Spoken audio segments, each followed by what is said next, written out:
Las comunidades del PP y del PSOE han acudido hoy al Consejo de Política Fiscal y Financiera con indignación y con la sensación de estar asistiendo a una representación ya escrita.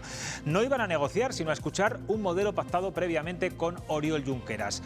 Hay coincidencia casi unánime. Este sistema nace del chantaje del independentismo catalán y responde a un acuerdo precocinado. El Gobierno pone sobre la mesa un modelo que consagra la desigualdad entre territorios y abre la puerta a una financiación singular diseñada a medida y forzada por Esquerra. Y como la ministra es consciente de que el planteamiento no convence, ofrece una falsa elección: quedarse como están, con un modelo caducado desde hace 12 años, o sumarse al esquema acordado con los independentistas. Una manera implícita de reconocer que con este diseño unas comunidades pierden y otras ganan. Hasta los varones socialistas se sienten discriminados y marginados en una decisión que afecta al corazón del Estado autonómico. El resultado es una financiación a la carta y voluntaria, lo nunca visto. Aquí arranca Cuestión de Prioridades.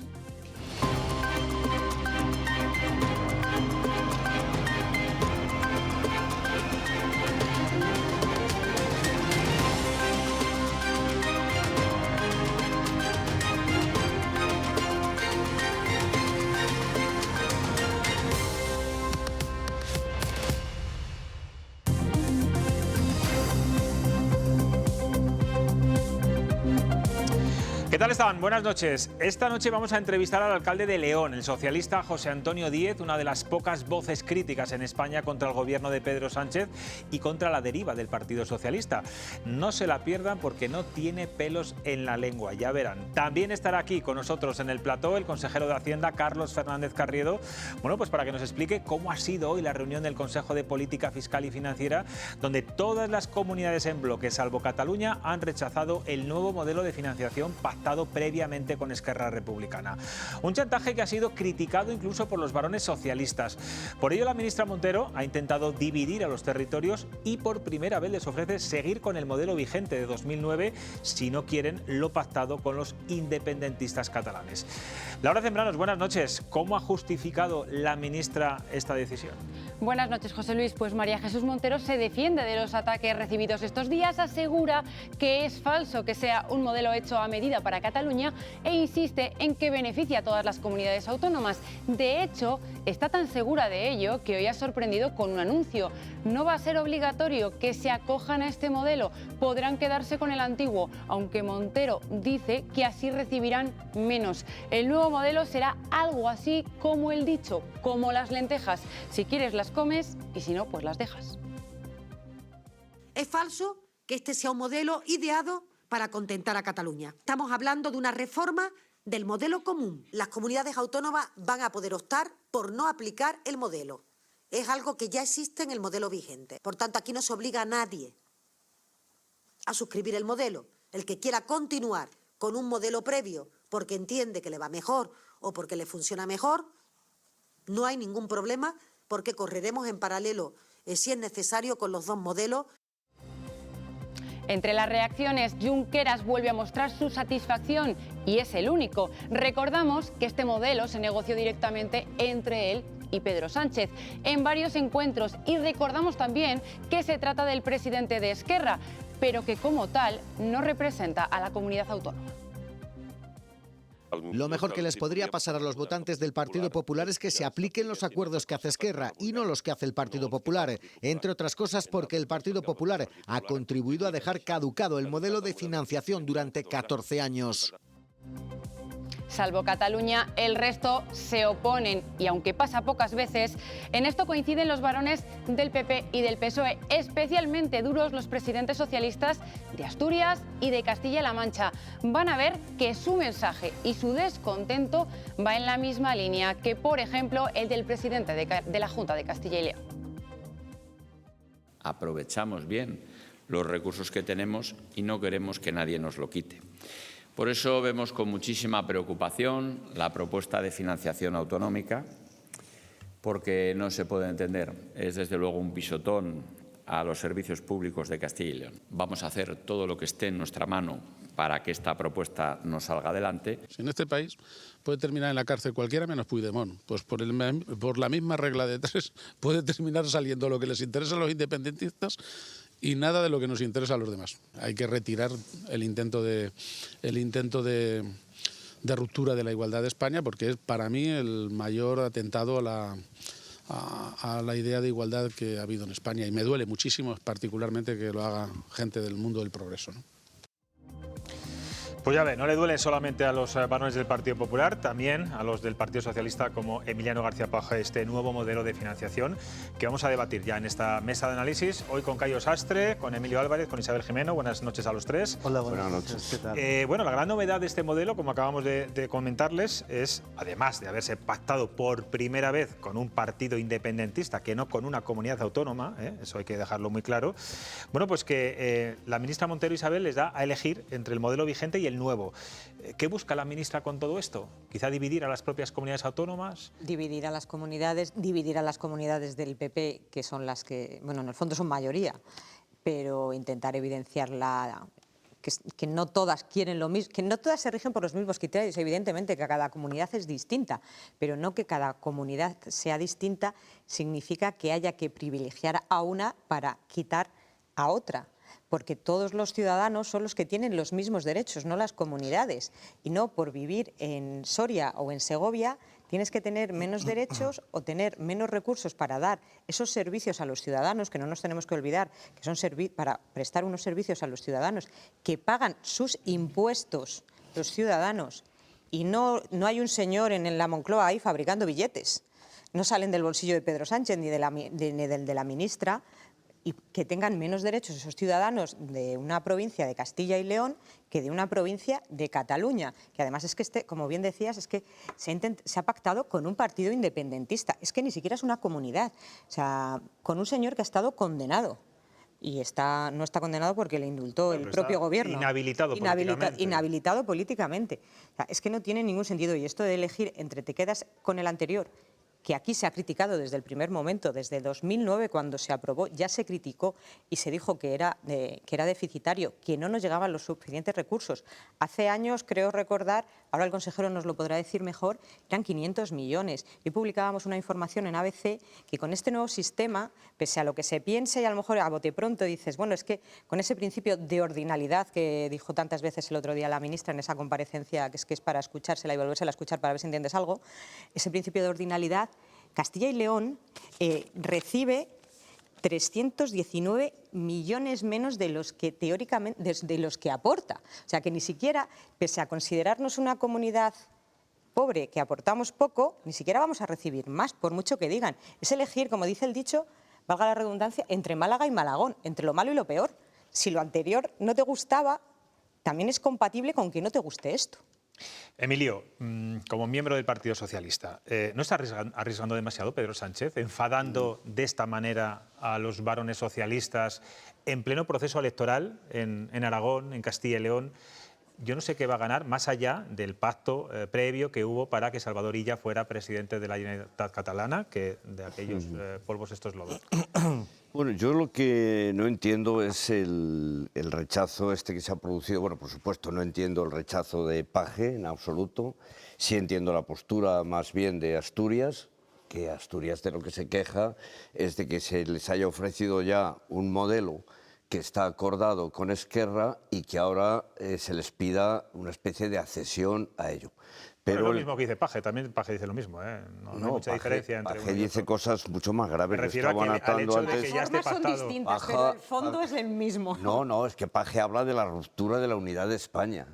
O sea, habla de un atentado a la sí, ha dicho cosas muy serias, por eso digo que no lo entiendo. Realmente la postura de Paje no la entiendo. Hace tiempo que no la entiendo, lo que quiere, pero esta vez menos. Pero fijaos, yo con el tema de la propuesta de la financiación autonómica estaba recordando declaraciones del Partido Popular del 2009, cuando Zapatero propone un nuevo sistema de financiación autonómica. Y está diciendo prácticamente lo mismo que ahora, que se rompe la solidaridad, que se perjudica a las comunidades más que tienen la población más dispersa, es exactamente igual. Pero luego después llega el 2014 en que el Partido Popular tiene mayoría absoluta y puede cambiar el sistema de financiación y lo tiene que cambiar, que es de lo que le ha acusado ahora las declaraciones que habéis puesto de Junqueras, cuando le acusa de que no hizo nada. Tiene razón, en el 2014 debería haber modificado el sistema de financiación y no hizo absolutamente nada. En el 17 encargó una reforma. Pero nos vamos ya a la historia. Yo quiero que hablemos del presente. Sí, no, ¿El modelo no, actual de financiación es que por eso te digo, te parece justo para Castilla y León o no? Vamos a ver, en lo que yo he podido, claro, los datos que yo tengo son de la presentación, la ha hecho la ministra hoy. Yo lo que he podido leer me parece que es un sistema más justo que el que hay en estos momentos. Y el problema, el malestar que se crea es con el principio de ordinalidad, pero yo creo que es que no está bien explicado, porque el principio de ordinalidad, de una forma mucho más severa que como plantea el gobierno de Pedro Sánchez aplicarle aquí, se está aplicando en Canadá, por ejemplo, o en Alemania, y no ocurre nada. Y es que es una cosa que yo creo que es lo que los catalanes venían reclamando, que tiene... Pero es que el principio de ordinalidad solo se va a aplicar a Cataluña. Luego le preguntaría al consejero si ha quedado claro, porque es una gran duda esa. Claro. En principio, este año van a empezar por Cataluña.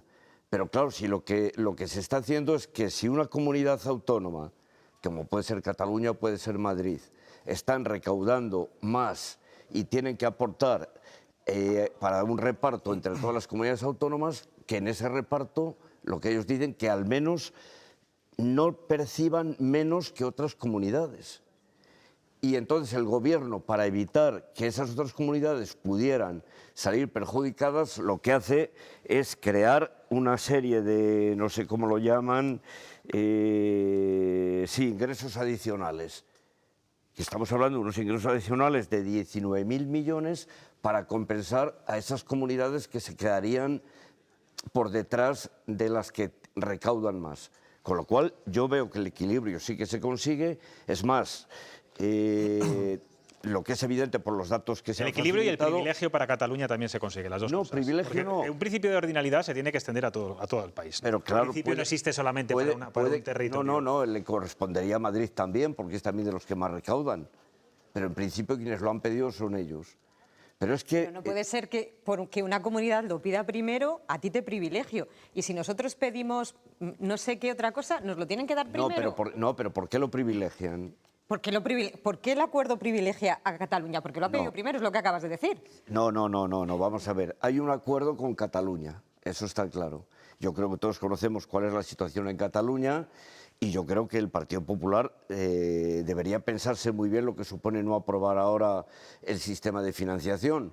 Porque, bueno, si las cosas van como parece que van, probablemente dentro de muy poco tiempo estén gobernando ellos. Yo espero que no, pero bueno. Y entonces tendrán que aplicar un sistema de financiación. ¿Y qué van a hacer con Cataluña? ¿Volvemos otra vez al proceso? ¿Volvemos otra vez a las algaradas en las calles por no ceder en un reparto? Que siempre hay que pensamos en el resto de España, siempre hay que plegarse al chantaje. Siempre hay que plegarse al chantaje. Quiero yo pido, ¿cuál era la pregunta inicial? Bueno, la pregunta inicial es que, ¿qué os parece el modelo de financiación autonómica? ¿Cómo nos puede afectar en Castilla y León? Si va a haber recursos suficientes para llevar todos los servicios públicos a cada rincón del territorio, que como sabemos es el más extenso de toda Europa. ¿Y por qué Pedro Sánchez hace eso en este momento? Bueno, no lo sé. Reventando también lo que pueda ocurrir en muchas elecciones autonómicas y, sobre todo, molestando a sus varones socialistas. Sí, no entiendo muy bien por qué lo hace. Yo creo que él tampoco sabe muy bien por qué lo hace.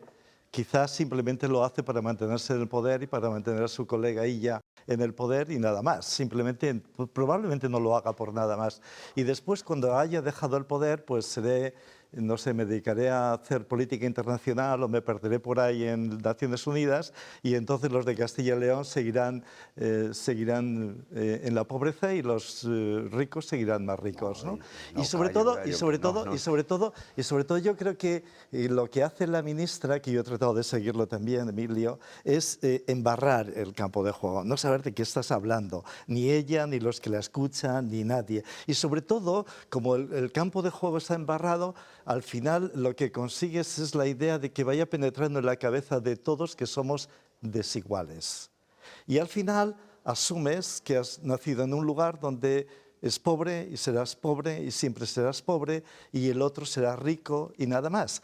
Porque a fuerza de repetir y embarrar, bueno, pero sí, hoy era, quiero decir, hasta es material de meme lo que dice la ministra, porque ni ella sabe lo que dice. Llega un momento que ella no sabe, dice la verticalidad, después entra no sé qué, solidaridad, después entra otro jugador, después entra... ¿Habéis escuchado esto? Es verdad que el modelo de seguridad autonómica siempre es muy complejo, es muy técnico, pero por eso se requiere de ministros que sean didácticos y lo expliquen bien. Lo técnico es muy básico. El señor de Cataluña ha pedido la pasta, está feliz y le dan la pasta. No hay nada más que hablar.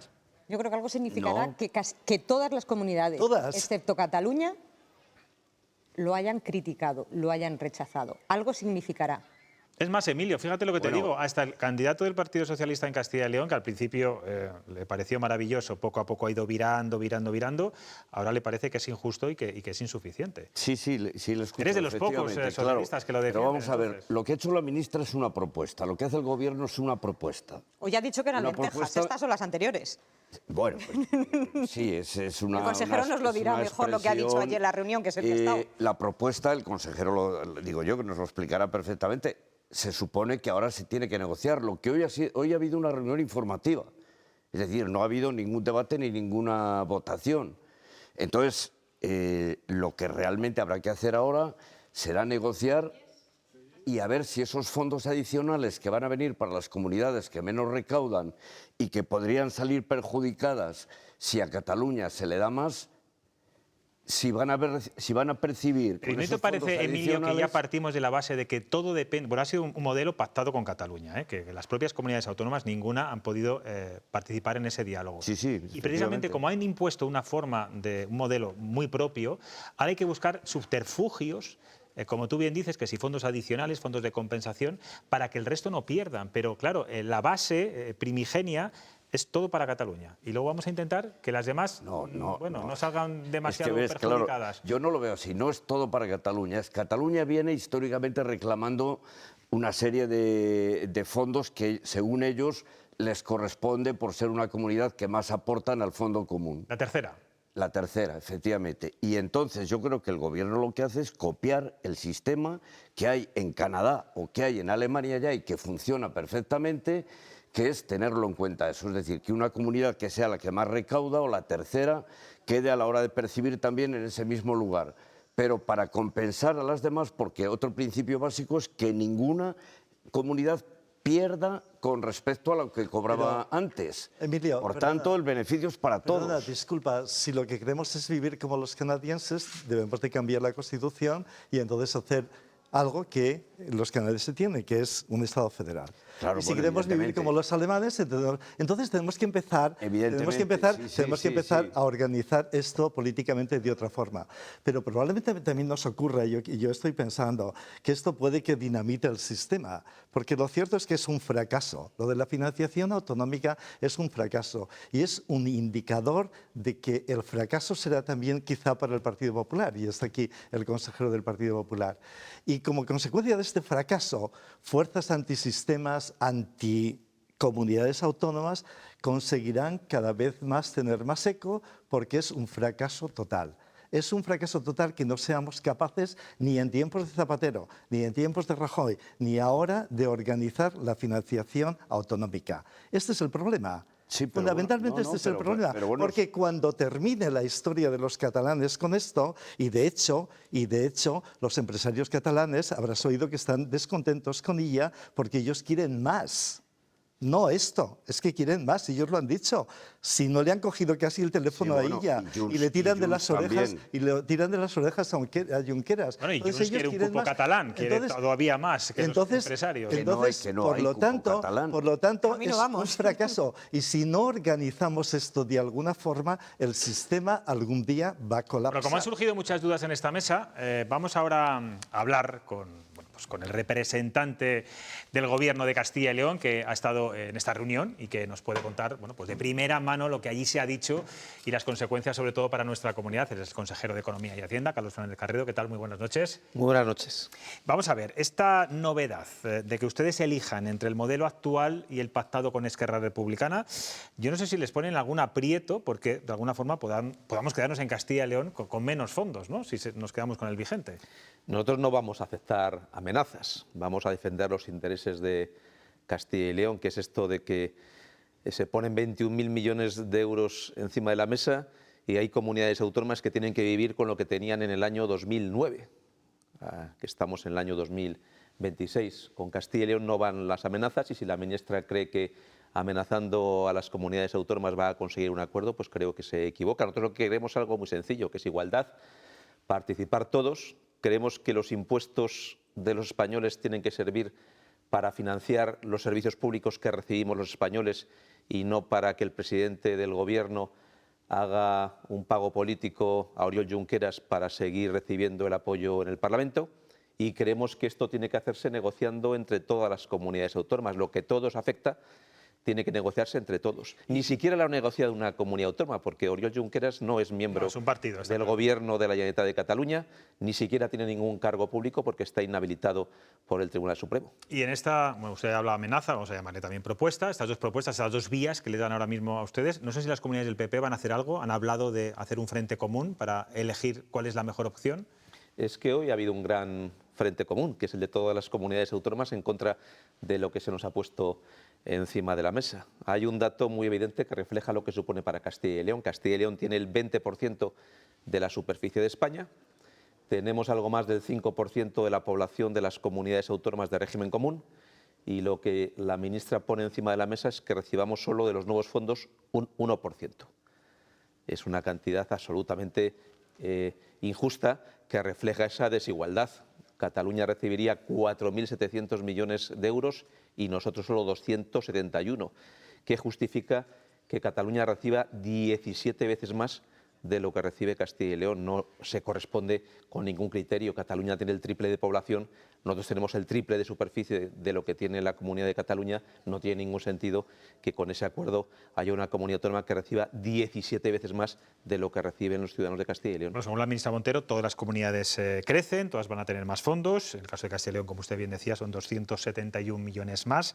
Por cierto, hemos conocido esta misma tarde que la Fundación FEDEA dice que en el caso de Castilla y León no elevaría ni un euro la financiación con este nuevo modelo y que sería junto a Cantabria y La Rioja las tres comunidades más perjudicadas.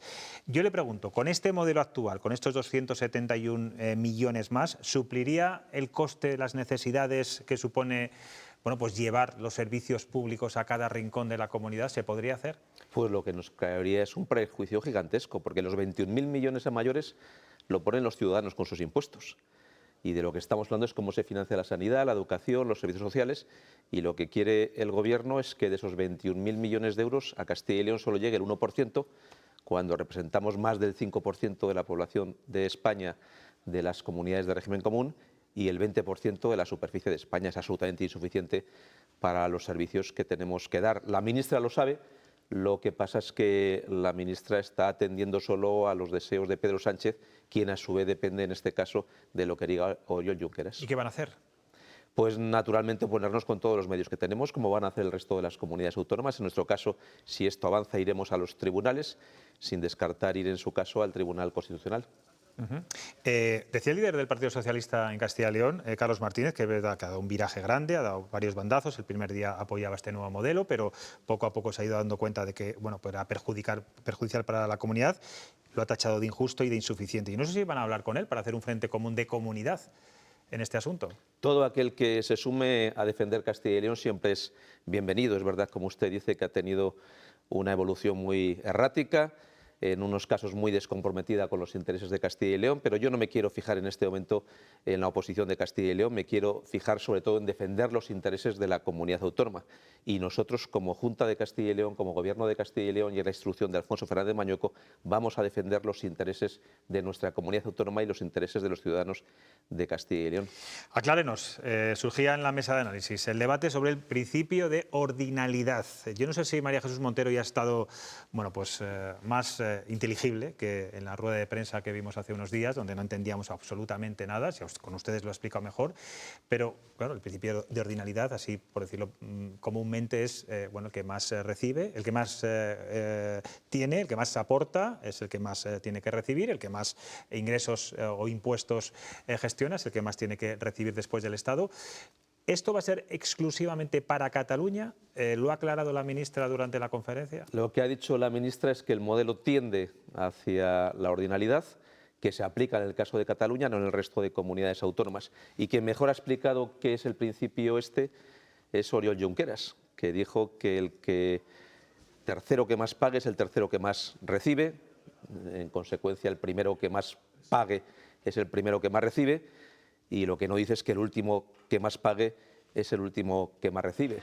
En este caso, al final, ¿qué es lo que supone? Que mientras Cataluña recibiría 4.700 millones de euros más, Extremadura se quedaría con cero.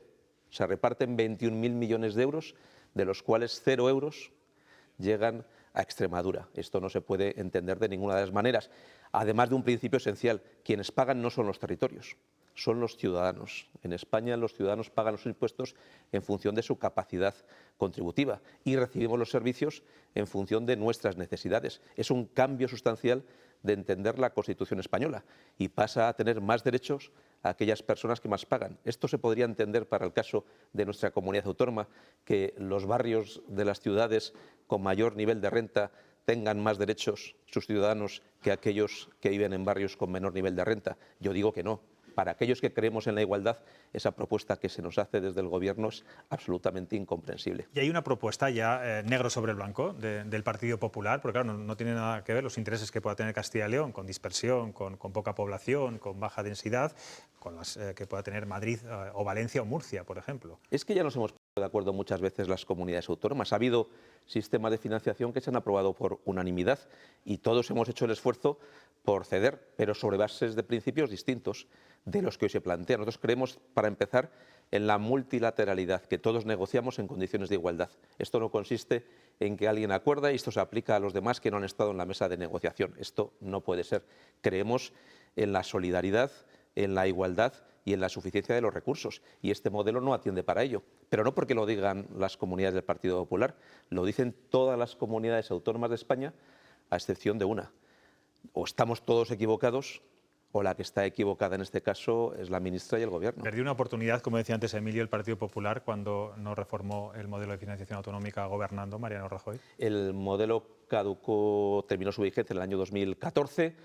Se creó entonces un grupo de trabajo. Hay que recordar que pusimos expertos todas las comunidades autónomas. Llegó a una serie de conclusiones, un documento encima de la mesa en el año 2018. Hubo un cambio de gobierno, pero desde el año 2018 gobierna Pedro Sánchez y no se ha reformado el sistema, pero no es cuestión de mirar para atrás. Nosotros estamos dispuestos a mirar hacia adelante, a que esto tenga una solución, y la solución pasa porque el Gobierno renuncie a aplicar este modelo. El Gobierno tiene que asentarse a negociar y tiene que sentarse a negociar desde cero con todas las comunidades autónomas, teniendo en cuenta que todos los españoles son iguales, vivan donde vivan, y que no tiene más derecho un separatista en una comunidad autónoma que el resto de los españoles, aunque no sean separatistas. Como eso sabe que no va a ocurrir, porque no va a dar marcha atrás, vamos a ir un poco más al futuro, y es, bueno, pues una vez que llega al Congreso esta propuesta, yo no sé si usted tiene esperanzas de que los partidos independentistas, los socios de gobierno, conociéndoles como me imagino que les conoce, puedan echarse para atrás, o que Pedro Sánchez sea capaz de convencerles a todos y que este modelo salga adelante. Esto sí que nos lo ha dicho la ministra, que ella quiere llevar esto al Congreso, aun con la opinión en contra de todas las comunidades autónomas o de casi todas las comunidades autónomas, porque dice que es ahí donde tiene que aprobarse y no le importa la opinión de las comunidades autónomas en el sistema de financiación de las comunidades autónomas, que no es financiar las comunidades autónomas, es financiar la sanidad, la educación o los servicios sociales.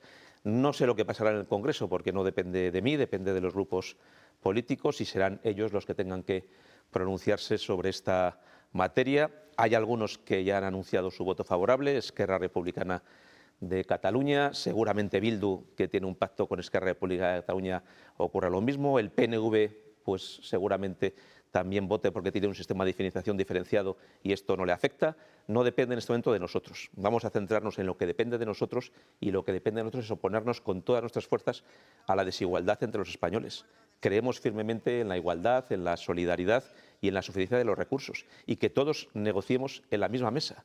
No que haya reuniones que hemos conocido en los últimos meses entre Pedro Sánchez y Puigdemont, entre Pedro Sánchez y Oriol Junqueras para llegar a un acuerdo y que los demás seamos meros espectadores pasivos y se nos plantee como aquí, estos son lentejas. No.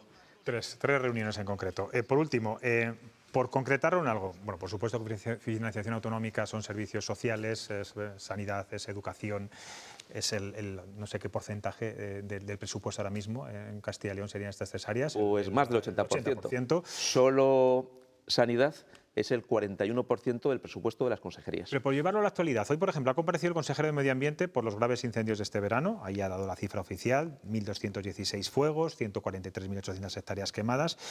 En una comunidad con tan poca población, con esta dispersión y con mucho territorio y con mucha masa forestal, claro, entiendo que la financiación también es clave para evitar que se vuelva a repetir un verano como este. Pues de eso también se hablaba hoy. Fíjese, se crea un fondo contra el cambio climático. Yo cuando oí esto la pasada semana y se anunciaba, dije, nos tocará a Castilla y León una parte muy relevante, que somos la comunidad con más superficie forestal de toda España. Y apoyaremos un fondo contra el cambio climático porque llegarán muchos recursos para esta materia en Castilla y León. Y no estamos tampoco. Y lo que se nos dice a todos es que las 2/3 partes de este fondo, que son 1.004 millones de euros, 1.004 millones de euros, se destinan a las comunidades autónomas del Mediterráneo. Y 1/3 de esos fondos se reparten entre el resto de comunidades autónomas en función de su población.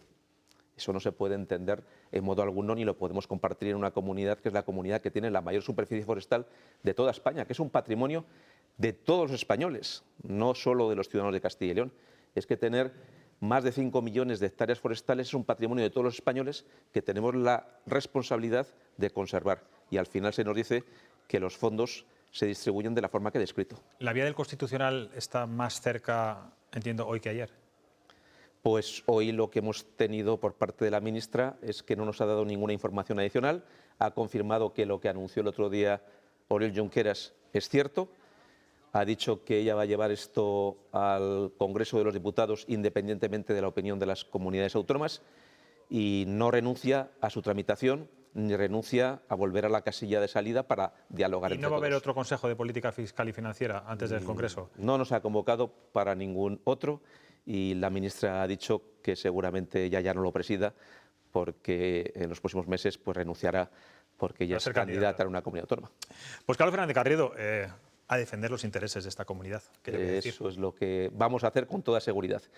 Que tengamos éxito ya depende de la energía con lo que hagamos y con la fortaleza con que vayamos a ese trabajo. Muchas gracias por estar aquí en Cuestión de Prioridades. Muchas gracias a ustedes y a todas las personas que nos ven en sus casas. Gracias. Nos vamos a ir a publicidad. Enseguida volvemos con la entrevista al alcalde de León. No se la pierdan porque no tiene pelos en la lengua y critica duramente a su partido y también al presidente Sánchez. Enseguida volvemos.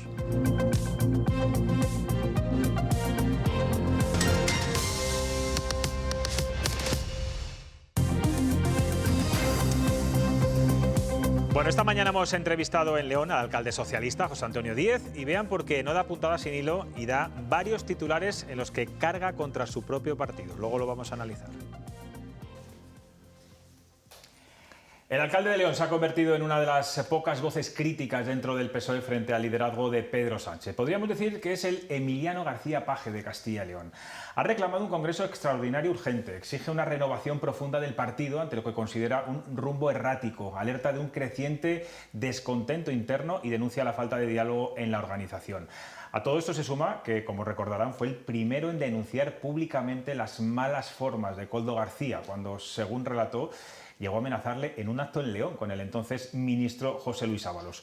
José Antonio Díez, alcalde de León, muy buenos días, gracias por recibirnos aquí en el Ayuntamiento de León. Muchísimas gracias a vosotros, José Luis, y encantado, evidentemente, de que estéis aquí en esta magnífica ciudad que es León y en la casa de todos los leoneses, este ayuntamiento. Disfrutaremos de León luego un poco, seguramente.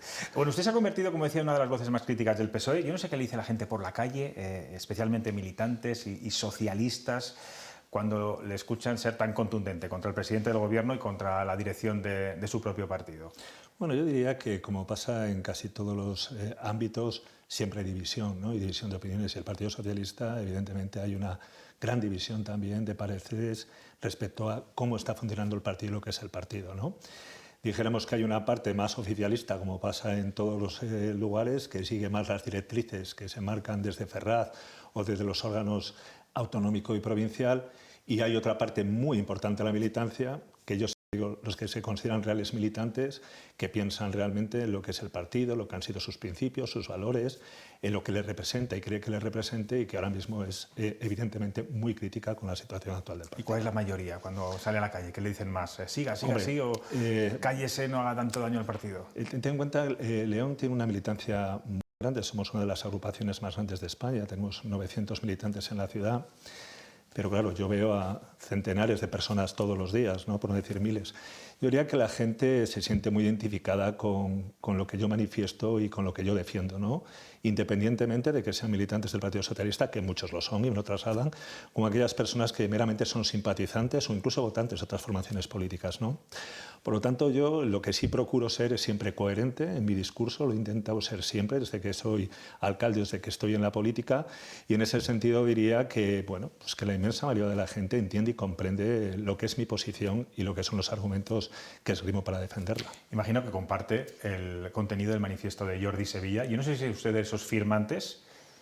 No, yo todavía no tengo contacto, evidentemente, con algunas personas podemos llamarlo los sectores críticos, que a mí no me gusta tampoco llamarlo de esa manera, sino de aquellas personas que pensamos o que piensan que el partido debe tener un rumbo diferente o que hay que hacer algunos cambios, pero bueno, todavía no se ha profundizado demasiado en el tema, ni siquiera con personas más cercanas con las que puedo hablar, porque el territorio es más próximo aquí a León. Bueno, yo creo que hay tiempo, yo creo que las prisas en estas cuestiones tampoco son... Sí, decía ayer su compañera, la alcaldesa de Palencia, Miriam Andrés, que compartía el contenido, pero que le parecía que no era el mejor momento en el periodo electoral. ¿Usted cree que va a servir de algo todo esto? Hombre, vamos a ver, yo creo que evidentemente venimos de un proceso electoral en Extremadura, va a haber uno en Aragón en el mes de febrero, va a haber uno en Castilla y León en el mes de marzo. Evidentemente, todo este ruido entiendo que desde el punto de vista electoralista del partido pues no le conviene demasiado, ¿no? Pero también hemos llegado a este punto y a este momento porque se han ido dilatando muchísimo las situaciones y quizá las cuestiones que han llevado a realizar este manifiesto, este posicionamiento crítico, ¿no? Al final son muchos los asuntos y los temas que han hecho crear esta gran discrepancia que existe en el partido y por lo tanto nunca en política, si algo se dice muy habitualmente es que nunca es el momento. Nunca es el momento de esto, nunca es el momento del otro. ¿Cuándo es el momento? Bueno, pues yo creo que el momento es cuando las cosas surgen y hay que acometerlas y llevarlas adelante, ¿no? Así que discrepo en lo del momento. Es verdad que estamos en un momento, valga la redundancia, muy electoral en este país, pero bueno, quizá eso también haga que despierte de alguna manera pues, nuestras bases, nuestros simpatizantes y que no piensen que todo está encasillado en esta forma de trabajar o de actuar que está teniendo el partido a nivel federal. ¿Y por qué cree que hay tan pocas voces críticas, pese a todo lo que estamos viendo dentro del partido, escándalos de corrupción, casos de acoso sexual, dos secretarios de organización que están o han estado en la cárcel? Bueno, yo creo que, en primer lugar, no hay tantas personas que puedan tener una voz crítica. Es decir, puede haber mucha crítica, pero para que alguien tenga altavoz y se le escuche... me refiero a cargos, ¿no? Con responsabilidad. Respecto a los cargos con responsabilidad, yo me referiría a un artículo que he leído este fin de semana de Arturo Pérez Reverte, creo que ha sido en El País. No soy gran seguidor de él, pero ese artículo, desde luego, lo suscribo al 100%, ¿no? Bueno, la política sigue habiendo un gran seguidismo, sigue habiendo un adoctrinamiento claro, el arrodillarse y agachar las orejas a lo que te diga el líder, y eso hace pues, que la mayoría de los cargos públicos de este partido y de todos los partidos sean realmente muy poco críticos con aquellos que mandan y con aquellos que les han colocado, les han situado en algunos puestos que les dan una situación, dijéramos, cómoda, ¿no? O sea, Ese la es el dependencia motivo. económica, la profesionalización Bueno, de yo la no sé si política. tanto la dependencia económica, porque a veces no solo es la economía, el estatus social, hay muchas cuestiones en la vida que afectan además aparte del dinero, ¿no? Pero creo que ese es el motivo por el que no hay tantas voces críticas. Lo que para mí es un profundo error, porque realmente los representantes públicos, los políticos, en este caso, como es el mío, los alcaldes, no estamos para defender los intereses de nuestro partido, no estamos para defender las acciones que hace nuestro partido si consideramos que no son justas o son positivas para realmente a los que representamos, que son nuestros ciudadanos, nuestros vecinos. Yo represento a mis vecinos, represento a mis ciudadanos, pertenezco a un partido político al que pertenezco por ideología y por convicción, pero sobre todo estoy para defender los intereses de los ciudadanos. Este fin de semana lo hemos visto en el Consejo de Alcaldes del Partido Socialista. Finalmente sí que hizo hueco. Decían, no sé si tendré hueco en mi agenda. Se lo hizo a Carlos Martínez.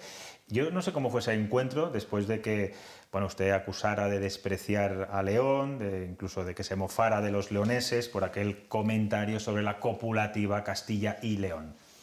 Bueno, yo creo que Carlos, al que le tengo mucho aprecio, y él lo sabe además, nos conocemos hace muchos años, creo que es un magnífico alcalde y siempre lo ha sido.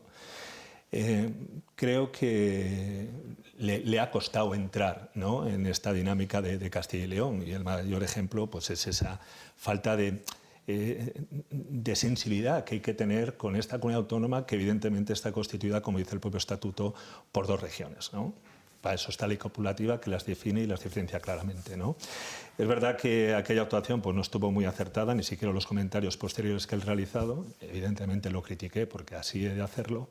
Pero bueno, el encuentro con él fue pues, muy fraternal, nos conocemos hace mucho tiempo y bueno, pues yo le deseo la mejor de las suertes. ¿Cree que es un buen alcalde pero no es un buen candidato? Eso lo dirán los ciudadanos. Yo di mi opinión donde la tenía que dar, en una reunión que hubo en su momento de secretarios generales provinciales y algunas otras personas, incluso algún ministro que estaba, donde yo di mi opinión, que por cierto me quedé solo, como suele ser habitualmente. Bueno, pero es relevante que usted ahora mismo no diga que es un buen candidato. No, yo no digo que no sea un buen candidato, yo digo que yo di mi opinión. Si es un buen candidato o no, evidentemente eso lo tienen que decir los ciudadanos, lo tienen que decir pues aquellos que van a depositar la confianza o no, pero evidentemente yo sí creo que Castilla y León es una comunidad autónoma muy compleja, que requiere mucho tiempo de trabajo, son 95.000 kilómetros cuadrados y quizá nos hemos precipitado en algunas cuestiones. Pero Carlos, desde luego, políticamente yo creo que es una persona intachable, ha demostrado su valía como alcalde y veremos y esperemos que la demuestre también como candidato ahora a la comunidad autónoma. ¿Y hay una buena comunicación entre el alcalde de León y el secretario y candidato autonómico y la dirección autonómica de su partido en estos momentos? Bueno, yo creo que ha habido un tiempo en que no la ha habido, evidentemente, después especialmente del Congreso Autonómico que se celebró en Palencia. Pero bueno, ahora sí, no es que hable con él a diario, pero si no es con él, con gente de su equipo, con el secretario de organización, el secretario de política municipal. Bueno, hay una buena relación y una buena comunicación. Y evidentemente sé que si Carlos me llama, le voy a contestar, y si yo le llamo, me va a contestar. ¿Y va a hacer campaña a favor de Carlos Martínez? ¿Cree que el PSOE de León, con el que usted mantiene y sigue manteniendo diferencias públicas notorias y sonoras, va a tirar de usted para ganar votos en León? Bueno, si nos fijáramos en las declaraciones que suele hacer el secretario provincial de León, yo creo que no van a tirar de mí porque poca falta les hago, ¿no? Realmente él dice públicamente que son mejores los resultados que saca el PSOE cuando yo no me presento, así que yo en ese sentido estoy bastante tranquilo. O sea que me imagino que la campaña electoral del Partido Socialista en Castilla y León, en León, va a contar bastante poco conmigo, cosa que entiendo porque tengo que respetar esa opinión de que el Partido Socialista es más fuerte si yo no estoy, ¿no? Así que si algo me piden, algo haré, pero desde luego mi presencia no creo que va a ser significativa ni importante. Que usted ha ganado elecciones. Sí, y con mejores resultados que el PSOE cuando no soy yo el candidato, tanto generales como autonómicas. Con las últimas autonómicas solo 12 puntos de diferencia. Con las últimas generales solo 5 puntos de diferencia. Pero bueno, el secretario provincial es más fuerte el PSOE cuando yo no estoy, así que vayan ellos, que estoy seguro que les va a ir muy bien. De momento no lo han llamado, está claro, ¿no? No, de momento no. Bueno, usted ha reconocido públicamente el otro día en una entrevista que no es fácil un cambio político en Castilla y León con una derecha fuerte. ¿No teme que este mensaje, a solo 2 meses de las elecciones, desmovilice al votante de izquierdas?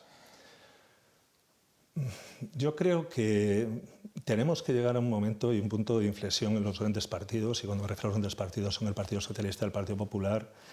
Si todo aquello que tanto de alguna manera intentamos incidir, que es un peligro, ¿no?, tanto por un lado o por otro, que los grandes partidos tenemos una vocación claramente de gobierno, una vocación mucho más centrista, desde el punto de vista también de nuestras políticas, seamos capaces de llegar a más acuerdos, no solamente en acuerdos puntuales, sino en acuerdos de gobernabilidad que den una mayor estabilidad y una mayor tranquilidad a todo el mundo, ¿no?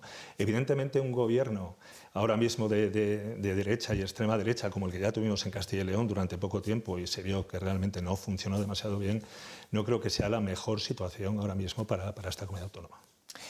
Ha planteado también incluso que el PSOE se abstenga si Carlos Martínez no gana, para evitar que Mañueco dependa o gobierne en manos de Vox. Ya lo propuse en las anteriores. En las anteriores ya también lo propuse, en las del año 2022.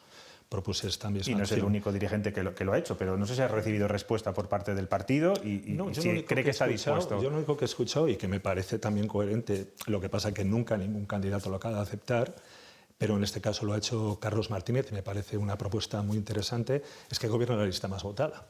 Realmente eso lo que estaríamos haciendo es como realizar una modificación de la ley electoral, ¿no? Como si hubiera una segunda vuelta, ¿no?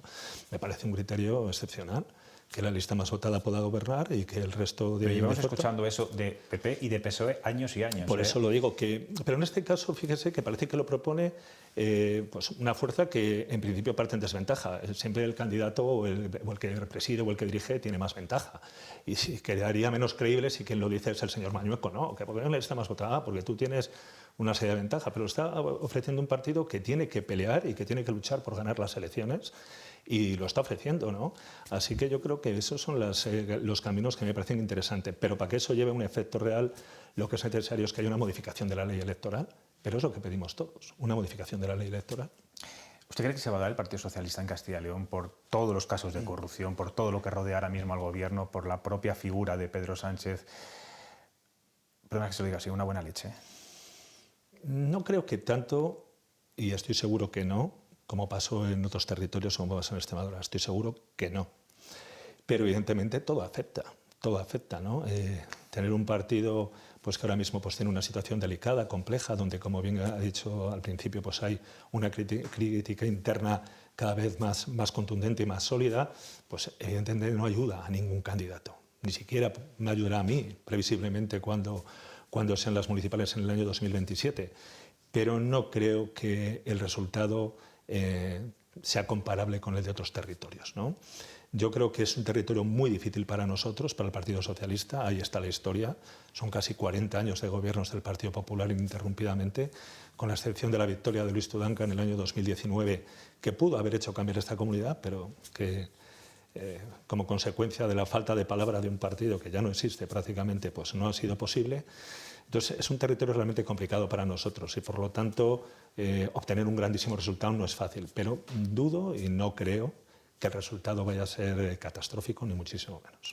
Vamos a hablar del leonesismo, que usted defiende siempre a capa y espada. ¿Le da votos o le genera más problemas que dentro del partido que otra cosa? Es que ¿O ambas cosas? No, para conocer o para hablar de esto hay que estar aquí en León. Hay que conocer León, hay que conocer lo que pensamos los leoneses y cómo somos los leoneses, ¿no? Los leoneses, y de una manera transversal, y cuando digo transversal, desde un simpatizante o un votante de la derecha o de la extrema derecha a un simpatizante, un votante de la izquierda, de la extrema izquierda, aquel que se identifica como más ascético central, todo el mundo en León piensa lo mismo. Otra cosa es que unos lo manifiesten más claramente y otros menos.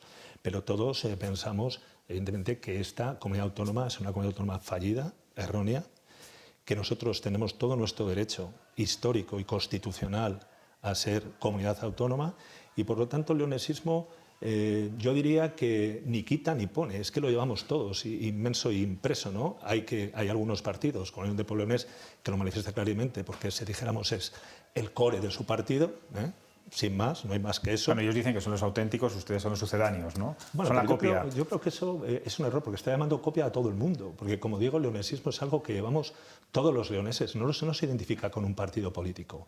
Y en ello está la manifestación del año 83, 86, no recuerdo cuál fue, con más de 90.000 personas en la calle, donde había pancartas de todos los partidos políticos y el Partido Socialista rezaba soy leonesista o somos leonesistas antes que socialistas. O sea, El leonesismo es algo muy transversal. Nadie se puede arropar y decir que la bandera leonesina es suya porque no es cierto, no es cierto.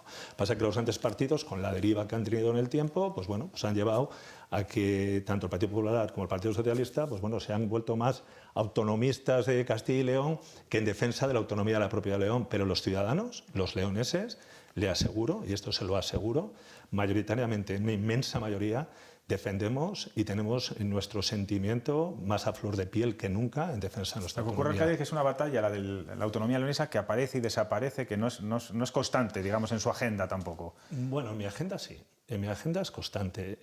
No ha sido constante igual en los últimos 30 años, pero desde que soy yo alcalde, con la aprobación de la moción leonesista en el Ayuntamiento de León contra todas las directrices de mi partido, desde el ámbito federal hasta el ámbito provincial, me ha posicionado ya de una manera muy clara y he defendido constantemente todo lo que tiene que ver con el leonesismo, siempre. ¿Y no puede ser desconcertante para el votante socialista estos dos PSOEs que hay en León? Por un lado, el PSOE más leonesista que encarna usted y el PSOE más sanchista que lidera el secretario provincial Javier Cendón. Más allá de las diferencias claras, las tensiones y las malas relaciones que hay entre usted y el señor Cendón, pero desde un punto de vista ideológico. Bueno, yo creo que la ideología en cuanto a ideología de lo que representa el Partido Socialista, en principio no tiene que variar, ¿no? Nuestros principios pues, de igualdad, de justicia social, etcétera, esos son independientes, ¿no? Estamos hablando de un tema más de ámbito territorial.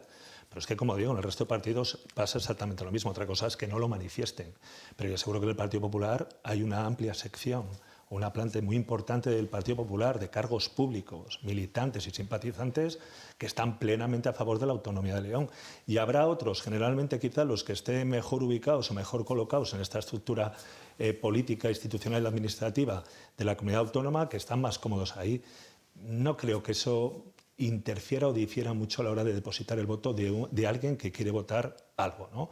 Yo entiendo que un alcalde tiene un voto muy particular también. O sea, los alcaldes no solo reciben votos de sus siglas, igual incluso pierden votos de sus siglas también por ciertos posicionamientos que hace, pero reciben muchos votos también por tu manera de hacer, por tu manera de defender, de gestionar. Entonces, yo creo que el voto no es exactamente el mismo, como he dicho antes, en unas elecciones generales, que en unas elecciones autonómicas, que en unas elecciones municipales, ¿no? Unas elecciones generales hablamos mucho de ideología, en unas elecciones autonómicas también, porque se legisla mucho, pero también de territorio, y en unas elecciones locales pues hablamos evidentemente de las personas, normalmente de las personas, ¿no? Así que no creo que esa sea la cuestión que haga diferenciar para que alguien pueda votar o no votar. Si hay un PSOE leonesista, siempre lo ha habido, como un PP siempre lo ha habido. Usted ya ha dicho que se va a presentar o quiere presentarse a las próximas elecciones municipales. ¿Tiene claro a día de hoy que lo va a hacer con las siglas socialistas del Partido Socialista? Bueno, lo que tengo más claro es que me voy a presentar. No es que quiera, me voy a presentar, porque me puedo presentar de muchas maneras. O sea, me voy a presentar. Evidentemente, y como dije también públicamente hace poco, yo quiero hacerlo con mi partido, con mis siglas, con el partido de mi historia, de mi familia, de mis ideales. Ahora, si el partido no quiere que me presente o hace todo lo posible, como intentó hacerlo ya hace 4 años. Hace 4 años el señor Cendón y el señor Cerdán, que son lo mismo, básicamente, hicieron todo lo posible para que yo no me presentara a las elecciones de 2023, haciéndome una asamblea en la que introdujeron casi 250 fichas irregulares para intentar derrocarme la Secretaría General y no poder ser candidato a la alcaldía de León. Entonces yo ya estoy acostumbrado a estas historias, estas tetas en el partido. Yo quiero presentarme por mi partido, que es el Partido Socialista, y creo que lo voy a poder hacer porque creo que nadie va a tener la fuerza para evitarlo. Cerdán intentó boicotearle, con el señor Koldo García tuvo un enfrentamiento a cara de perro aquí mismo en León, también con Ábalos. No sé si esto es justicia divina. Ahora usted se sienta, ve la televisión y dice, fíjese, los 3 en la cárcel y fueron mis máximos enemigos durante un tiempo. Bueno, yo no me alegro por norma del mal de nadie, y a mí me habría gustado que todo fuera bien y que todas las cosas salieran bien y hubieran sido grandes ministros y hubieran hecho grandes cosas por León, ¿no? Pero no ha sido así. Por lo tanto, pues sí, mis enfrentamientos fueron duros, muy duros, porque la consecuencia de mi enfrentamiento... El enfrentamiento fue con Koldo, pero todo empieza con Ábalos ese mismo día, ¿no? Donde yo públicamente les pongo delante de todos los medios de comunicación, locales, nacionales, pues cuáles eran las reivindicaciones que tenía León con su ministerio, que no se cumplían, y eso no le gustó. Como consecuencia de que no le gustara, llegaron las amenazas de Koldo. A los pocos meses, Ábalos dejó de ser secretario de organización y se colocó a Cerdán. Y Cerdán ocupó el encargo de Ábalos de intentar, evidentemente, sacarme de aquí, ¿no? Junto con el secretario provincial, con Javier Alfonso Cendón. Bueno, no sé si es justicia divina. Siempre se dice que las cosas se acaban poniendo con el tiempo cada uno en su sitio, ¿no? Lo que pasa es que tiene que pasar mucho tiempo, ¿no? Claro, pero alcalde, viéndolo así, con esta perspectiva, bueno, estos tres enemigos que afortunadamente ya están fuera del partido, pero usted sigue teniéndolos, ¿no? El secretario provincial de aquí, Óscar Puente, cada 2 por 3 en cuanto puede le da un zasca. ¿A usted le apetece seguir siendo candidato del Partido Socialista pese a todo esto? Sí, porque como he dicho también en numerosas ocasiones, el Partido Socialista no son las personas, es el partido. Y evidentemente las personas van pasando. Acaba de dar el ejemplo, ha habido 3 personas que eran muy relevantes e importantes, o 2, muy relevantes e importantes en el partido y ya no están en el partido. Y yo llegará un momento en que no estaré, y Sánchez tampoco, y Cendón tampoco, y Óscar Puente ni le cuento. Entonces, son personas. Yo no voy a condicionar mi ideología y mi historia política y lo que pienso y lo que siento ni por Sánchez, ni por Puente, ni por Cendón. Así de claro. Entonces, yo seguiré defendiendo porque además creo en otro partido socialista y que pueda haber otro partido socialista. Entonces, no voy a abandonar yo este barco. Lo van a tener que abandonar otros. ¿A quién le puede gustar esta entrevista, por ejemplo, que estamos haciendo hoy dentro de su partido? Yo no la hago para que le busque a nadie. No, ya. Yo tampoco, ¿eh? Pero yo simplemente creo que lo que yo entiendo que la gente que vea esta entrevista, que será mucha, entiendo, espero que lo que vea es alguien que define con contundencia, con coherencia y con argumentos cuáles son sus posicionamientos. Pueden gustar a unos sí o a otros no, pero yo creo que la coherencia en el planteamiento, los argumentos y la forma de expresarlos, pues creo que son muy claros y evidentes, ¿no? Bueno, y el debate interno, ¿no? Que no se abre, desde luego, en su partido, que es el gran problema, que es un poco lo que decía ayer Jordi Sevilla en su manifiesto. Se dice mucho de debate, de que esto en los órganos internos del partido. Yo entiendo que hace 40 años hablar en los órganos del partido me parece razonable. Y más cuando en los órganos internos del partido no se permitían normalmente las intervenciones a favor del que tenía el órgano de gestión. Es decir, si iba a hacer crítica. Ahora vas a un comité federal, como yo fui alguno cuando era miembro del comité federal, que ya me tacharon y no me han vuelto a dejar volver por allí, y salía alguien humildemente a hacer una crítica y le metían 35 intervenciones después acribillándolo. ¿Qué debate interno es este? Entonces, el debate interno, eso es más marketing que realidad. Quiero terminar esta entrevista preguntándole por un proyecto. Usted el sábado registrará su candidatura para la candidatura del Ayuntamiento de León para coger la Agencia Estatal de Salud Pública. Yo no sé qué posibilidades tiene precisamente por todo esto que está pasando y este contexto político, y qué supondría para León esta agencia. Bueno, yo creo que posibilidades, pues la que tienen el resto de candidatas, de ciudades candidatas que se presentan. Es más, yo siempre pienso que deberíamos tener más. ¿Y por qué? Porque cuando el gobierno de Pedro Sánchez plantea la descentralización de todos estos entes estatales, se hace también con un objetivo muy claro, que es el de vertebrar el territorio y sobre todo favorecer aquellos territorios que más despoblación y más el reto demográfico se plantea, ¿no? Por eso me llamó mucho la atención cuando, por ejemplo, la espacial se le dio a Sevilla. No sé si Sevilla tiene mucho problema demográfico, pero me sorprendió, ¿no? Entonces, claro, yo siempre pensé que teníamos opciones porque León es una ciudad que sufre un gran reto y un gran problema demográfico, ¿no? Aparte de que cumplimos prácticamente la totalidad de las bases que se exigen para poder presentarse. Por lo tanto, mi confianza, yo voy con todas a ganar. Evidentemente, luego los criterios que se aplican me parece que son bastante más subjetivos que objetivos. No sé, se presenta Zaragoza, no sé si ganará Zaragoza, no lo sé. ¿Cuándo se va a saber? No lo sé. Bueno, igual antes del 8 no, pero... Bueno, si no... no lo sé, pero me refiero que pongo otro ejemplo y no tengo nada contra Zaragoza, pero no me parece que Zaragoza es una ciudad que tenga... Se presenta Lugo. Podría entender que Lugo es una ciudad, una provincia también en Galicia con problemas, ¿no?, demográficos. Puedo entenderlo, ¿no? Pero no lo sé. Yo me presento, o nos presentamos, no me presento yo, se presenta León, y con el convencimiento de que tenemos opciones reales de conseguirlo. ¿Y qué supondría? Bueno, pues un fortalecimiento, evidentemente, de tener una agencia estatal, tanto desde el punto de vista del empleo, que es importante, desde el punto de vista de la visibilidad que supone tener una agencia estatal a nivel no solo nacional, sino a nivel internacional, y sobre todo con el convencimiento de que León es el tercer polo biotecnológico y biofarmacéutico de España. O sea, no estamos hablando de que nos presentemos, porque por ejemplo en el tema espacial se nos dejó fuera también, porque no tenemos industria espacial. Bueno, pues aquí industria farmacéutica tenemos, salvo Madrid y Barcelona, toda del mundo, ¿no?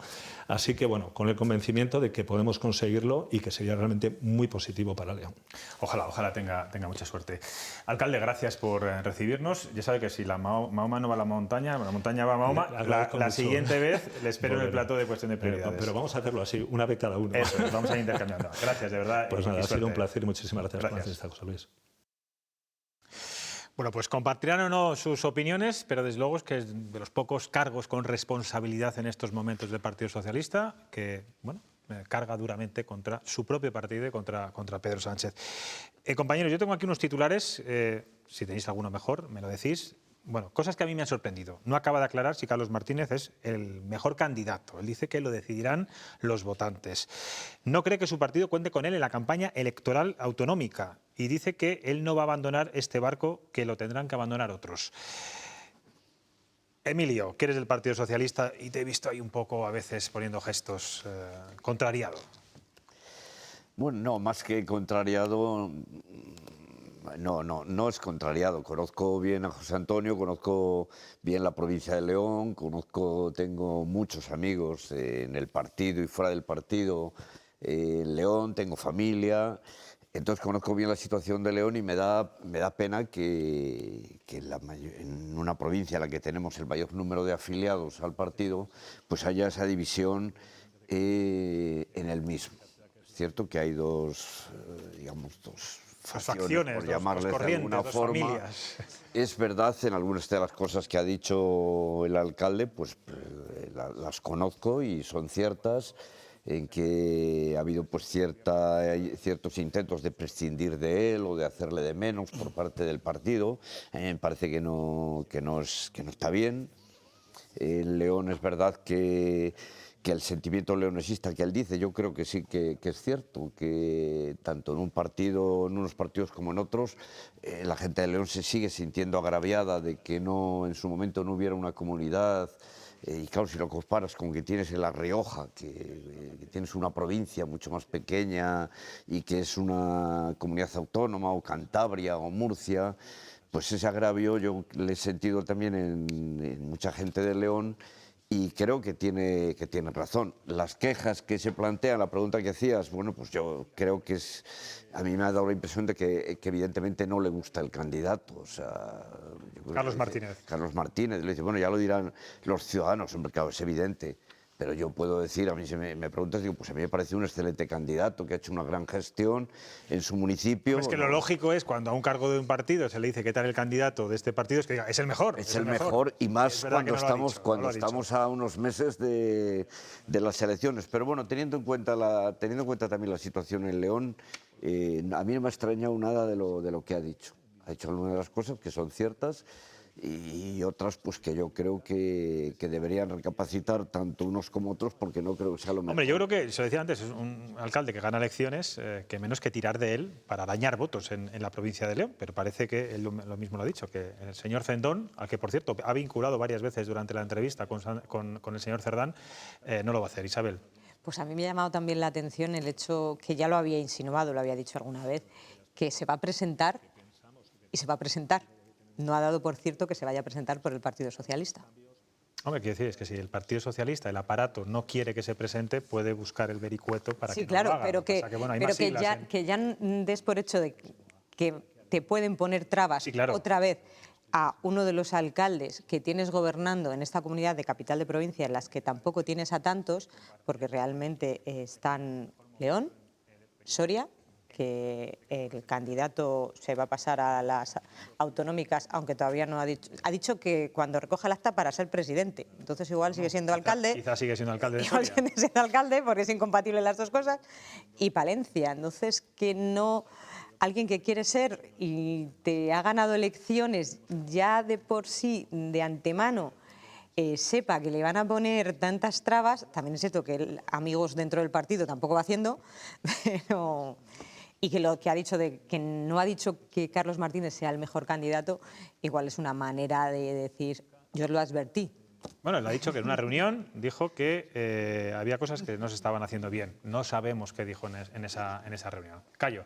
Vamos a ver, yo no sigo de cerca al alcalde de León, pero bueno, sabía de su filosofía o de su tendencia, ¿no? Y que él esto lo ha repetido algunas otras veces, estos enfrentamientos, ¿no? Bueno, yo creo que él está en el mejor momento. Yo estaba pensando, es un disidente, pero en el mejor momento para ser disidente, aunque no haya firmado nada. Porque ya sabes que los del otro lado, los de la cárcel, el puente y todos estos, él lo ha dicho, algún día pasará, ¿no? Y ahora están casi a punto de pasar. Casi a punto de pasar, todavía no han pasado. Entonces, yo durante toda la entrevista sentía que estábamos ante un disidente en el mejor momento de ser disidente. Entonces, él se va a presentar y seguramente que les va a retar. Y entonces tendrás que maniobrar para echarle en la candidatura a la alcaldía de León. Entonces, yo creo que él está en un mejor momento para hacer esto, ¿no? Me ha sorprendido, pues, me ha sorprendido que este hombre tuviese aquellos enfrentamientos tan duros con Ábalos, Koldo y todo esto. Me parecía un juego sucio y lo que me ha parecido muy ingenuo... No fue tan sencillo como que él criticó ciertos incumplimientos en la provincia de León, en la capital de León, estaba Ábalos, y cuando ya se retiraban y se iban los medios de comunicación, el señor Koldo García se acercó a él en tono amenazante, por no decir casi violento, y le dijo 4 cosas. ¿Qué ocurrió? Que el señor alcalde de León no se calló y lo dijo públicamente. Ya recuerdo esto. Y de dónde están ambos personajes. Y después, pues, esto de la agencia de salud, pues me ha parecido muy optimista, porque harán todo lo posible para no dársela, está claro. Bueno, pues veremos ahí, porque eso es interesante. Una agencia importantísima, desde luego, para la capital y para la provincia de León. Nos vamos a publicidad. A la vuelta hablamos de Julio Iglesias.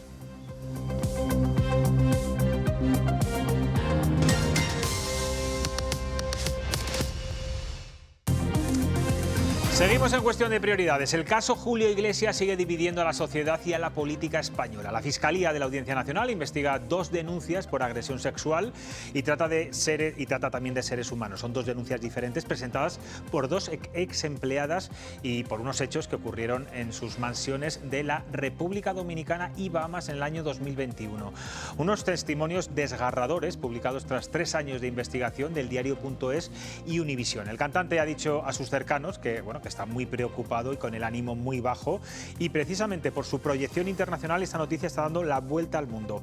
Hoy conocemos nuevos datos de cómo presuntamente trataba Julio Iglesias a sus empleadas. Laura.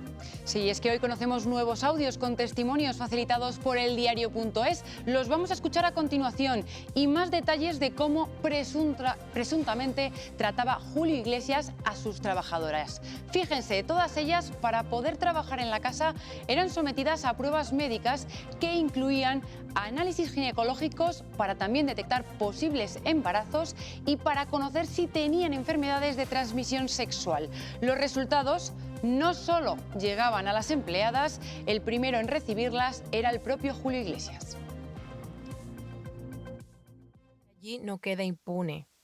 Y para que no siga haciendo lo que hace, que él sepa que eso tiene una consecuencia y que él no puede creerse que él es Dios. Todas las mujeres que entran a trabajar, y quiero que esto quede claro, a trabajar en la casa de Julio Iglesias, son víctimas. Que entiendan que no fue algo que le pasó a ella nada más. Esto es algo que esta persona viene haciendo desde hace muchos años. Y quiero que ese sea el impacto, que mi voz les dé fuerza para que ellas también hablen. Bueno, pues no han pasado ni 48 horas desde que se hiciera pública la noticia. Todavía no se sabe si le juzgarán o no por estos graves hechos, pero el gobierno ya se adelanta y señala a Julio Iglesias como si estuviera condenado. Es más, no respeta el principio de presunción de inocencia y estudia retirar la medalla de las Bellas Artes que se le concedió en 2010. Feijóo, por su parte, se desmarca de Ayuso, que ayer le defendió, y dice que hay que esperar a que se investiguen las denuncias. Sí, hoy el líder de los populares, en una entrevista en televisión, marca distancias con Ayuso y dice que está, como la mayoría de los españoles, muy sorprendido, que en este asunto se debe dejar de especular y que es necesario que este asunto se investigue. Feijóo asegura también que estas denuncias son muy graves y que además, dada la relevancia del personaje, es conveniente saber si todo esto es verdad. Desde otra formación, desde Sumar, hoy el ministro de Cultura defendía que el Gobierno ya estudia acciones ante los méritos otorgados a Julio Iglesias. Cualquier gobernante, ante una situación así, se ve interpelado a revisar cualquier cosa que pueda afectar, evidentemente, el caso y las investigaciones en curso, y por lo tanto, sí, desde luego les confirmo que es algo que estamos estudiando y que valoraremos, porque evidentemente nos sentimos interpelados por un caso y unas investigaciones tan graves. Ahora mismo, en el momento en el que estamos, es en el de que las denuncias hagan su curso, que las investigaciones vayan adelante. Precisamente les hemos preguntado su opinión sobre las distinciones que tiene Julio Iglesias, si ustedes creen que hay que retirárselas. El 40% considera que sí, mientras que el 60%, con los datos que se conocen a día de hoy y a falta de la investigación, creen que no deberían retirarse. Bueno, pues voy a preguntárselo a nuestros contertulios de hoy. Por cierto, Julio Iglesias sigue guardando silencio. Entendemos que está hablando con su gabinete de abogados para presentar una defensa ante todas estas denuncias, y no sabemos si habrá más que ya se han presentado en la Fiscalía de la Audiencia Nacional. Cayo, plantearse a estas alturas, cuando, insisto, está en un estadio incipiente, se está investigando, la Fiscalía está investigando, todavía no sabemos si se va a llevar a juicio o no, retirarle la medalla de las bellas artes que concede el Gobierno, ¿no es saltarse el principio de presunción de inocencia? Pues sí, estoy de acuerdo contigo. Yo creo que vivimos en una sociedad un poco histérica. Entonces, en el momento que suceden casos como este o otros parecidos, inmediatamente quieren que el tipo le rompan, le quiten las medallas, le fusilen, le encarcelen, le pateen y todo lo demás, ¿no? Entonces yo creo que hay un componente de esta sociedad histérica que se pone histérica por todo, o nos ponemos histérica por todo, y entonces terminamos tomándonos la justicia por nuestras propias manos, ¿no? Entonces yo creo que lo que ocurre es, lo que hay es una denuncia en la Fiscalía inicia las investigaciones. Creo que he leído esta tarde en los periódicos que habían llamado a declarar a algunas de las empleadas, y entonces, en vista de si hay indicios o no, pues se inicia, por lo que he entendido, un procedimiento penal y comenzaría el procedimiento penal jurídico, y el tipo terminaría, si hay indicios, pues sentado en los tribunales, ¿no? Pues ya está, pues ahí estemos. Entonces lo paradójico es que el ministro de Cultura, que termina así, comienza diciendo que primero le vamos a fusilar, pero después, entonces esta es la paradoja. Y a esto yo lo llamo esta especie de sociedad histérica, pero no con este caso, sino con todos, ¿no? Bueno, es que se está politizando incluso el caso Julio Iglesias, lo estamos viendo clarísimamente. Emilio, ¿tú qué crees que habría que hacer con no solamente la medalla de las Bellas Artes? Tiene distinciones por todas partes, medallas de oro, calles en muchas ciudades. Sí, bueno, yo creo que lo correcto es esperar a que... Me parece gravísimo las acusaciones, me parecen gravísimas, pero yo creo que hay que esperar a que haya una determinación judicial en este sentido, que en el fondo, lo decía Cayo, es lo que el ministro acabó diciendo también, porque en principio parece que iba a decir, le vamos a quitar la medalla, y al final acabó diciendo... Bueno, ha sido más categórica Yolanda Díaz, porque ella ha llegado a decir que en los próximos días se le va a quitar, eliminar esa medalla. Luego, Claro, pues no, yo no estoy de acuerdo con eso. Yo creo que sí que hay que quitárselo todo, todos los honores que se le hayan dado, pero cuando se demuestre realmente que es verdad la acusación que le están haciendo. Porque yo puedo pensar ahora mismo que sí, teniendo en cuenta lo que es este personaje y los comentarios que ha hecho él sobre las mujeres, ese alarde que ha hecho siempre. Bueno, pero que sea un truán, un señor, un mujeriego, no significa que pero por eso pueda hacer esto. Ahora, es verdad, es un trabajo de investigación de 3 años. No solamente de Diario.es, sino de Univisión. Es un trabajo serio. Los testimonios son bastante elocuentes, pero bueno, que sea la justicia la que lo dé. Efectivamente, ya digo que yo pienso que sí, que es verdad de lo que le están acusando, pero creo que no se le debe retirar estas distinciones hasta que no haya una sentencia. Y yo quería decir algo, perdona, Isa. Imagínate esto de lo histérico, que hay un libro publicado que tiene mucho éxito, El español que enamoró al mundo, que es de un tal Peiró, que es un libro no sé, no recuerdo la editorial ahora, ¿no? Bien, pues inmediatamente el editorial ha dicho que va a retirar el libro y que le va a volver a reescribir cuando no habían entrevistado a Julio Iglesias, que no es que... Entonces yo creo que este componente de sociedad histérica, retiremos el libro y volvamos a incluir en un epílogo que todo esto, perdona Isabel, ¿no? Pero yo creo que este componente de... estamos sí, del quedar bien, que no digan de mí cuando... Exacto, ¿no? Vamos a esperar, ¿no? Sí, pero es que, a ver, las acusaciones son gravísimas, pero lo primero que hay que hacer es demostrarlas. Y no las estoy quitando credibilidad. Lo que estoy diciendo es que hay que demostrarlas y que en España... Sí, hoy hemos visto en España lo que rige... de algunas amigas muy famosas de Julio Iglesias restándole ya credibilidad a estas mujeres. Ellas que sabrán cómo actuaba con las mujeres que estaban trabajando en su mansión. Pero la presunción de inocencia en este y en todos los casos, porque en España lo que rige, que en un juicio, si esto llega, no hay que demostrar tu inocencia, lo que se tiene que demostrar es la culpabilidad. Entonces la presunción de inocencia siempre por delante, más allá de que las acusaciones sean gravísimas. Y otra cosa hay que tener en cuenta, esto tiene que llegar a juicio, en el caso de que llegue a juicio, que pueda juzgarse en España, porque son hechos ocurridos en otros países. Julio Iglesias no reside en España, tiene 82 años. Ahora, 82. Lo acabo de mirar.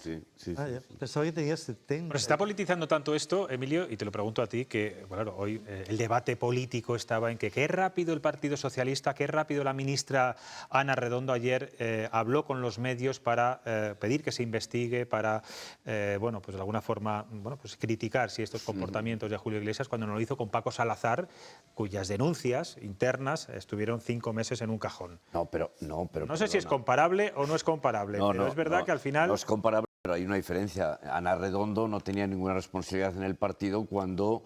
Tampoco lo tiene ahora con Julio Iglesias, ¿eh? No, pero bueno, ahora es ministra de Igualdad y es algo que... Cuando ha ocurrido el caso Paco Salazar era ministra de Igualdad. Cuando ha ocurrido... Pero en ese momento... Pero ella ha reaccionado inmediatamente. Quienes no dieron credibilidad o dejaron que el tema se pudriera ahí no tenían nada que ver con Ana Redondo no la Ana escuché Redondo. hasta días después hablar de Paco Salazar, bastantes días después. Bueno, todavía también tenemos este caso de Valladolid del senador de izquierda, ¿no? Sí. Que todavía no sabemos dónde está el caso, dónde llega el caso. No. Yo creo que no hay caso, es que no hay denuncia. No lo sé, si no tengo ni idea. No hay denuncia, ¿eh? En este sentido yo también diría lo mismo que estoy diciendo ahora sobre que habría que haber demostrado la culpabilidad para haber tomado medidas, porque que se le pida una responsabilidad a alguien contra el que no hay ninguna denuncia. Bueno, se abre una investigación interna del partido, no sabemos qué estará pasando con esa investigación interna, pero claro... Bueno, pero también está en el propio Javier Izquierdo en explicar por qué se ha ido, claro. Efectivamente. Es una gran duda. Sí, lo vas dije en ya un momento donde están apareciendo casos de acoso sexual y no dices absolutamente nada, el partido dice no tenemos ninguna denuncia, no ha dado explicaciones tampoco al partido. Es decir, también hay que ser transparente en estos casos para que no llevemos a conclusiones erróneas, ¿no? Pero en cualquier caso, quiero ya abrir el debate si sois de los que consideráis que cuando... Bueno, pues un artista, un cantante, un escritor, un músico, comete un delito, ¿os deja de gustar su arte? No, para nada. No en mi caso. No. No en mi caso. Pero como la sociedad tiende a condenarle y a condenar su obra, entonces soy un truán y todo esto pues lo harán desaparecer de alguna forma, ¿no? Entonces yo creo que hay esta tendencia a borrar la obra del personaje. No es este el único caso, hay muchos más casos en el que se confunden los papeles y terminan cargándose la obra del sujeto, del autor, ¿no? Sí. Y todas las generaciones del futuro nunca más volverán a escuchar a Julio Iglesias. Es probable. Vale, yo creo que la música de Julio Iglesias... Bueno. Hombre, es inevitable que no te caiga también en el momento que descubras esto. A mí me ha pasado... Claro. Yo me he movido más en el mundo de la literatura. A mí me ha pasado con escritores. No voy a dar aquí nombres. Y has ido a la firma de libros y has dicho, vaya estúpido que es este señor. Es cierto, pero tengo que reconocer que escritores a los que realmente he dejado de admirarles, pero he seguido leyendo sus libros y reconociendo... Emilio, quiero decir algo. Si aplicas la ideología en el arte, la cultura, al final te quedas tú y tus vecinos, claro. vecinos, y no creo que o te quedas solo definitivamente. No, por eso te digo que, bueno, mira, Vargas Llosa a mí no me ha gustado últimamente nada de lo que hacía. Porque yo he escuchado en una exposición, el tipo iba narrando allí los cuadros y entonces llega Picasso y entonces cuenta que es un mujeriego. Y entonces el tipo termina poniendo a caldo a Picasso, ¿no? Por mujeriego, ¿no? Y yo dije, pero el guía es capaz de hacer esto, lo próximo que haga el guía es descolgar el cuadro, quemarle. Cuidado, la tentación a destruir la obra de la gente porque no eres tú es tan fuerte en el ser humano que, bueno... Bueno, lo que pasa es que no estamos hablando de que nos caiga mal o bien o que tengas una ideología distinta. En este caso hablamos de un supuesto delito y un grave delito. Permítame, que estamos muy contentos hoy en Cuestión de Prioridades porque nuestro viñetista Chema Nieto le acaban de designar pregonero de la Semana Santa de Valladolid. No es una cosa cualquiera, tiene un gran reto, lo va a hacer fenomenal. Desde aquí nuestro saludo y también a las cofradías de Valladolid por haber pensado en él. Bueno, pues hoy Chema Nieto nos dibuja a un sector, vamos a decir el de los funcionarios, que, bueno, según él va viento en popa y que sigue creciendo en empleados públicos. Vean.